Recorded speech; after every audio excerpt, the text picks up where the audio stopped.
Assalamualaikum warahmatullahi wabarakatuh. Ya, di sini kami dari kelompok 6. Di sini kami akan memaparkan sedikit tentang respon Islam Nusantara terhadap politik kebangsaan. Di mana di sini ada dua submateri, yaitu pengertian politik kebangsaan itu sendiri, dan yang kedua yaitu respon Islam Nusantara terhadap politik kebangsaan. Sebelum memulai kami memaparkan materi kali ini, alangkah lebih baiknya kita membaca basmalah bersama-sama agar apa yang nantinya kita bahas bisa bermanfaat dan barokah untuk kita semua. Bismillahirrahmanirrahim. Ya, untuk mempersingkat waktu, langsung saja ke yang pertama. Baik, di sini saya akan jelaskan tentang pengertian dari politik Islam kebangsaan. Apa sih pengertian dari politik Islam kebangsaan? Nah, sebelum saya menjelaskannya, saya akan bercerita sedikit. Nah, di sini meski tidak disebut sebagai negara Islam, namun kontribusi Islam di Nusantara itu sudah tidak dapat kita ragukan kembali. Nah, karena di sini juga menurut bahasa Gus Dur itu Islam menjadi sumber inspirasi dalam formulasi politik di negeri ini dengan nilai-nilai religiulitas yang ditawarkan. Nah, di sini itu Islam itu hadir di tengah-tengah kehidupan berbangsa dan bernegara di negeri ini. Nah, setidaknya di sini ada tiga formula atau tiga perspektif politik hubungan agama dan negara yang sering digunakan sebagai analisa formulasi politik di Nusantara. Seperti yang pertama itu Islam sebagai din wa daulah, di mana di sini menjadikan Islam sebagai kesatuan yang tidak terpisahkan dengan negaranya. Nah, di sini itu maksudnya Islam itu memang dijadikan hal terpenting dalam negara tersebut. Nah, konsep Islam din wa daulah ini terwujud di negara-negara Islam seperti Arab Saudi, Malaysia, Sudan, dan Mesir. Dan juga di sini maksudnya dari Islam din wa daulah itu memang benar-benar di sana itu negara yang saya sebutkan barusan itu mencantumkan dasar negaranya bahwa dasar negara Islam seperti itu. Dan yang kedua yaitu Islam adalah terpisah dengan agamanya. Nah, maksudnya di sini Islam terpisah dengan agamanya itu atau yang sering kita kenal dengan negara sekuler. Nah, di mana negara sekuler ini juga terwujud di sebuah negara yaitu negara Turki. Nah, di mana di sini meski penduduknya di negara Turki itu mayoritas Islam, namun yang digunakan adalah negara sekuler, di mana di sini itu meminimalkan peran agama itu di dalam kehidupan berbangsa dan bernegara. Nah, dan yang ketiga itu adalah Islam sebagai sumber inspirasi dalam kehidupan beragama. Nah, artinya di sini, maksudnya di sini itu secara formal itu Islam tidak perlu disebut sebagai dasar negara. Nah, hanya saja itu prakteknya dalam kehidupan sehari-hari itu menggunakan substansi ajaran-ajaran Islam dalam kehidupan sehari-hari. Nah, di sini itu tidak penting yang ditekankan di yang ketiga ini di sini tidak penting sebuah formalitas. Yang terpenting itu adalah substansi dari Islam itu sendiri.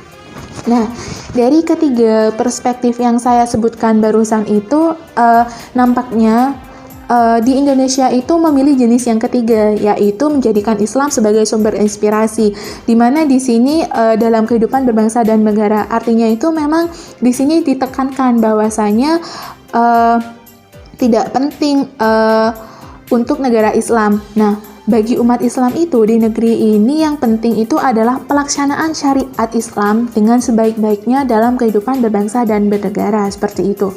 Nah, dengan demikian konteks politik kenegaraan, maka Islam menjadi sumber nilai yang menginspirasi bagi seluruh dimensi kehidupan berbangsa dan bernegara tanpa terkecuali.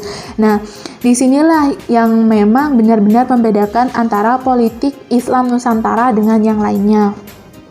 Ya, di sini saya akan jelaskan tentang platform politik Islam Nusantara, di mana di sini dengan bahasa lain itu membaca politik Islam di Indonesia.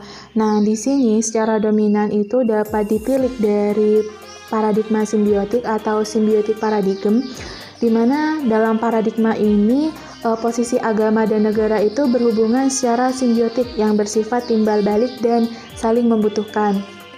Nah, Di paradigma ini, agama dan negara bersifat integralistik, yang mana satu dengan yang lainnya itu menyatu dan memiliki hubungan yang sangat erat dan saling membutuhkan. Nah, di dalam paradigma ini, agama memerlukan sebuah negara, karena melalui negara atau daulah itu agama dapat hidup dan berkembang di sebuah negara. Dan sebaliknya, negara itu juga memerlukan agama, karena di sini dengan agama negara itu dapat berkembang dalam bimbingan etika moral dan spiritual agama. Nah, dalam paradigma ini, baik agama maupun negara itu keduanya itu saling menguatkan satu dengan yang lainnya. Hal ini itu juga dikemukakan oleh Abu Hamid Muhammad Al-Ghazali. Nah, dalam konteks inilah maka pandangan Gus Dur yang menyebut agama sebagai ruh atau spirit yang masuk dalam negara. Nah, bagi Gus Dur sendiri itu, negara itu merupakan badan atau raga yang membutuhkan agama. Dan bagi Abdurrahman Wahid, keberadaan agama itu tidak hanya bisa dilihat dari semata-mata kontrak sosial, melainkan bahwa negara itu dipandang sebagai jasad yang membutuhkan idealisme Tuhan. Dan paradigma politik Islam seperti ini menurut Profesor Dr. M. Nur Harisuddin MPhil, di mana di sini sangat sesuai dengan kondisi masyarakat Indonesia yang plural dan tidak monotonik. Artinya di sini pilihan paradigma ini sangat realistis sebagai acuan bersama dalam membangun kehidupan berbangsa dan bernegara. Nah, inilah yang disebut dengan politik Islam kebinekaan atau politik Islam kebangsaan di bumi Nusantara ini, sebuah platform politik di mana di sini yang dapat merangkul semua elemen anak bangsa. Nah, apalagi dalam kekuasaan bangsa Indonesia yang beraneka ragam dan hidup dalam kebinekaan.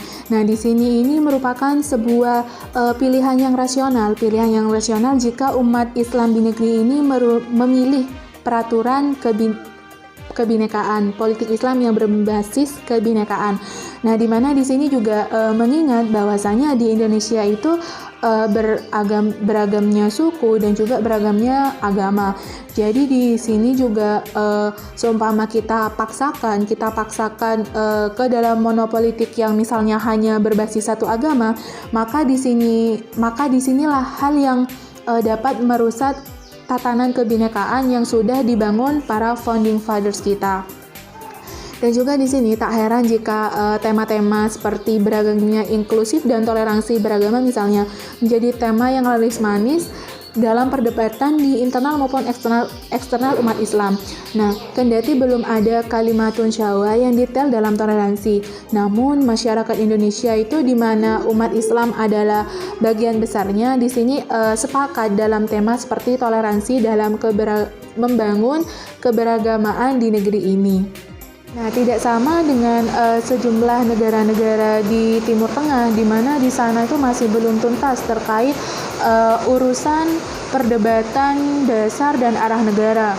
Nah, di mana di sini politik Islam Nusantara di sini telah menuntaskan perdebatan terkait seputar dasar negara, lambang negara maupun cita-cita negara.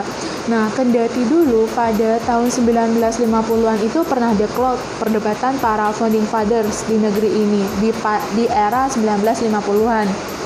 Nah, namun pasca itu dengan kebesaran dan kenegarawanan para tokoh, akhirnya politik Islam Nusantara di sini itu berhasil menyelesaikan perdebatan tersebut.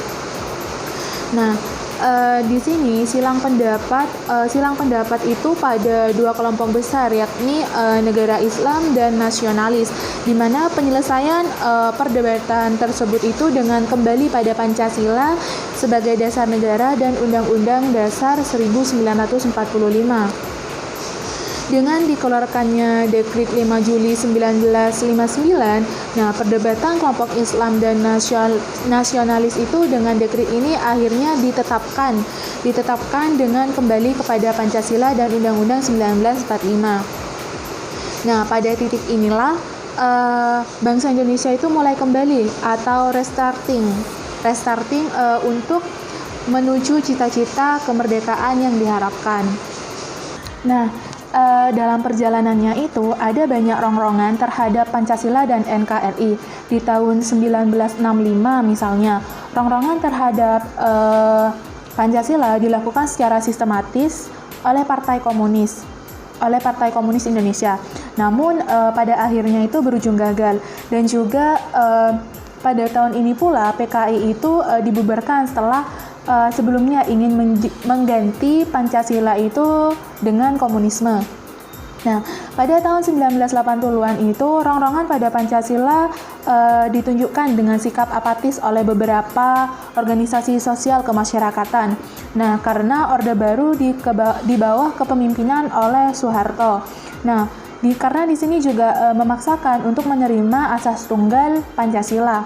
Sejatinya jika Orde Baru itu menggunakan cara-cara persuasif, nah maka ormas itu akan menerima Pancasila. Nah, di sini Nahdlatul Ulama di sini adalah ormas Islam pertama yang pada tahun 1984 itu menerima Pancasila. Nah, di sini Nahdlatul Ulama itu mengungkapkan deklarasi hubungan Pancasila dengan Islam secara baik, di mana di sini ada 5 rumusan. Rumusan yang pertama itu Pancasila sebagai dasar dan falsafah negara Republik Indonesia bukanlah agama dan tidak menggantikan agama. Secara di sini memang tidak dapat dipergunakan untuk menggantikan kedudukan agama. Dan yang kedua yaitu sila ketuhanan yang Maha Esa sebagai dasar negara Republik Indonesia menurut pasal 29 ayat 1 Undang-Undang Dasar 1945, di mana di sini yang menjiwai sila-sila yang lain mencerminkan tauhid menurut pengertian keimanan dalam Islam. Dan yang ketiga, bagi Nahdlatul Ulama itu Islam adalah akidah dan syariah yang meliputi aspek hubungan manusia dengan Allah dan hubungan dengan manusia. Dan yang rumusan keempat di sini, penerimaan dan pengamalan Pancasila itu merupakan perwujudan dari upaya umat Islam Indonesia untuk menjalankan syariat agamanya.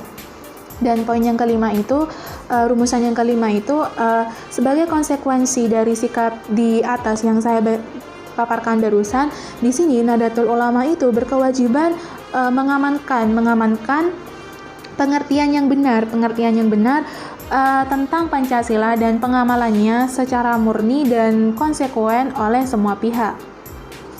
Nah, di sini sikap Nahdlatul Ulama yang menerima Pancasila ini kemudian diikuti oleh berbagai ormas yang ada di Indonesia, sehingga merenggangkan ketegangan antara umat Islam dan pemerintah Orde Baru pada saat itu. Nah, secara berangsur di sini keberadaan Pancasila juga diterima oleh berbagai ormas yang ada di Indonesia.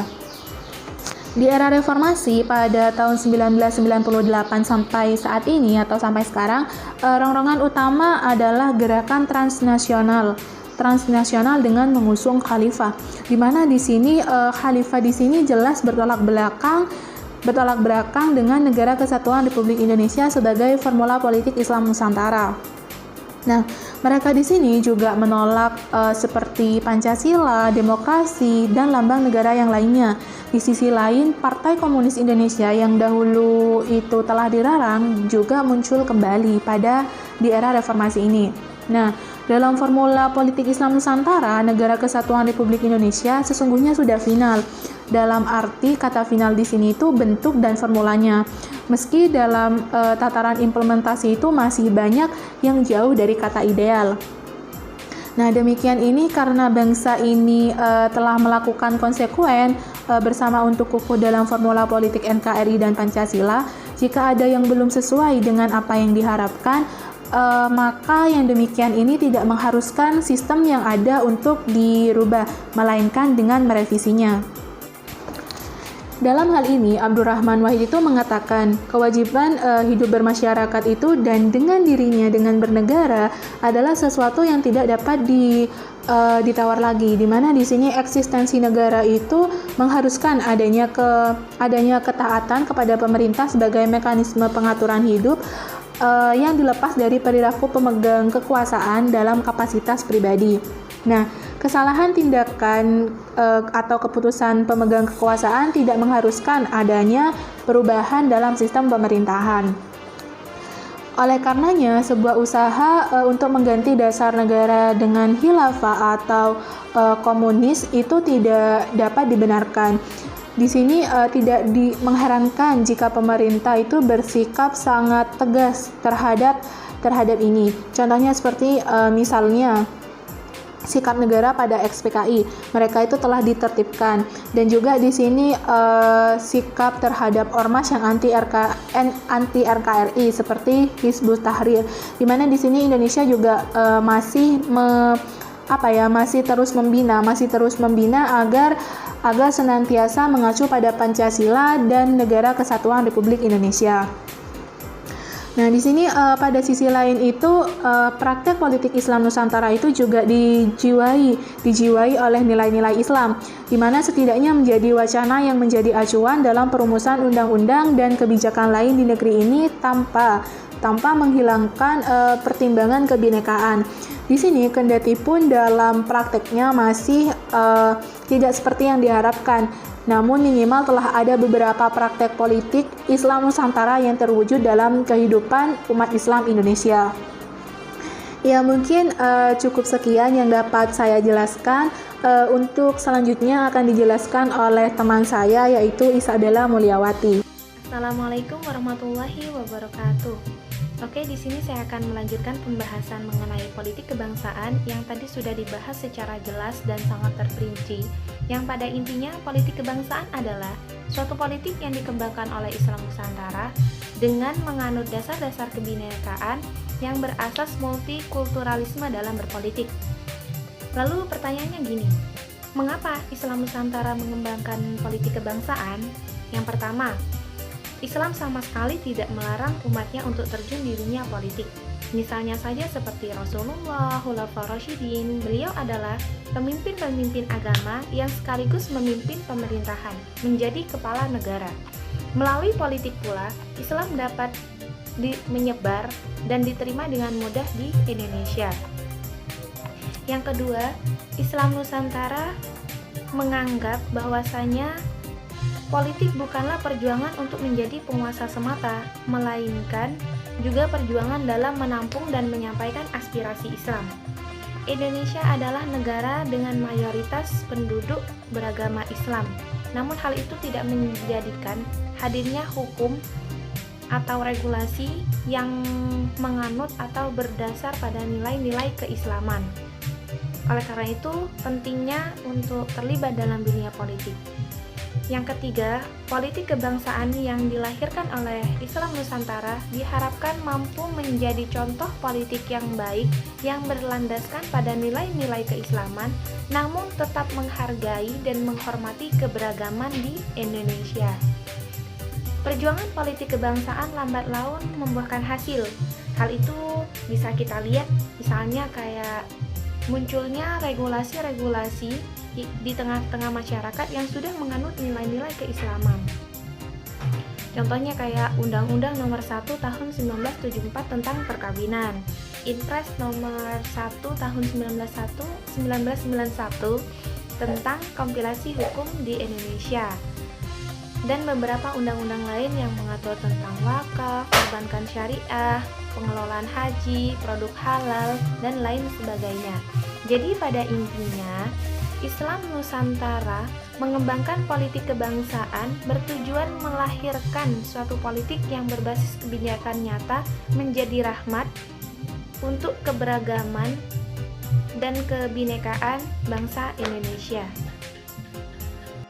Ya, mungkin itu yang dapat kami paparkan dalam pertemuan kali ini. Apabila ada yang dibingungkan atau ada yang mau dipertanyakan, bisa komentar di kolom komentar di bawah, atau nantinya bisa kita diskusikan bersama via WhatsApp, via grup WhatsApp. Kurang lebihnya mohon maaf. Wassalamualaikum warahmatullahi wabarakatuh.